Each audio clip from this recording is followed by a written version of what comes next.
صدر ٹرمپ کی جنگ بندی کی کال بیکار گئی۔ اسرائیل نے غزہ میں پھر لاشیں گرا دیں۔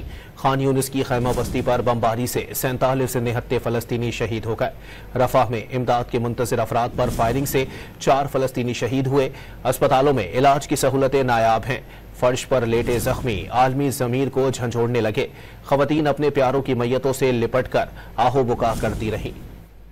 غم و الم کے دل دہلا دینے والے مناظر، ہر طرف لاشیں، زخمی، چیخ و پکار۔ یہ غزہ میں واقع خان یونس کی ایک خیمہ بستی ہے جس پر اسرائیلی فوج نے وحشیانہ بمباری کی۔ ماں باپ کی لاشیں دیکھ کر بچے بلک رہے ہیں، آنکھیں آنسوؤں سے تر ہیں۔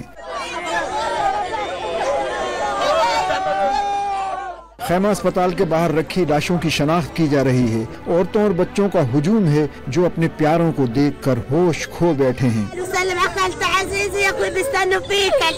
ایک زخمی فلسطینی باپ جس کے بچے اس بمباری میں شہید ہوئے، وہ اس وحشیانہ بمباری کو ظلم کی انتہا قرار دے رہا ہے۔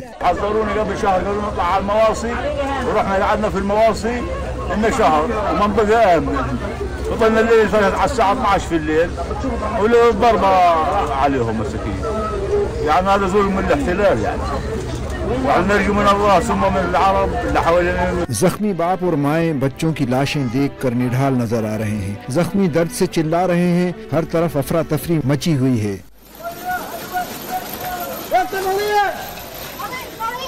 ایک زخمی ماں جس کے بچے اس بمباری میں شہید ہوئے، وہ سب کچھ ایک ڈراؤنا خواب قرار دے رہی ہے۔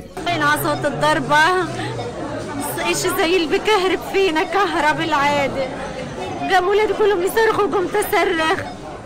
ولادي اللي رجعت تاني لقيتهم مرميين كلهم. طلعت برا صوت بدنا اسعاف وانا كنت مضروبة في رجلي بجري وبمرق عليهم بطلع. ابن هذا اللي عمل العملية كان ينادى على ابويا بابا الحقني رجلي راحت يا بابا الحقني. زخمی عورتیں اور بچے اپنے پیاروں کی لاشوں کو دیکھ کر ہوش کھو بیٹھے۔ اسپتال کے احاطے میں ہی شہید فلسطینیوں کی نماز جنازہ پڑھائی گئی۔ اسرائیل کی فلسطینیوں پر نہ رکنے والی بمباری کا سلسلہ جاری ہے۔ نہ مناسب اسپتال کی سہولت، نہ ہی زخمیوں کو اسپتال لے جانے کا کوئی انتظام ہے۔ ایسے مناظر عام ہیں جن میں دیکھا جا سکتا ہے کہ زخمیوں کو عام ٹرالیوں میں لاد کر اسپتال پہنچانے کی کوشش کی جاتی ہے۔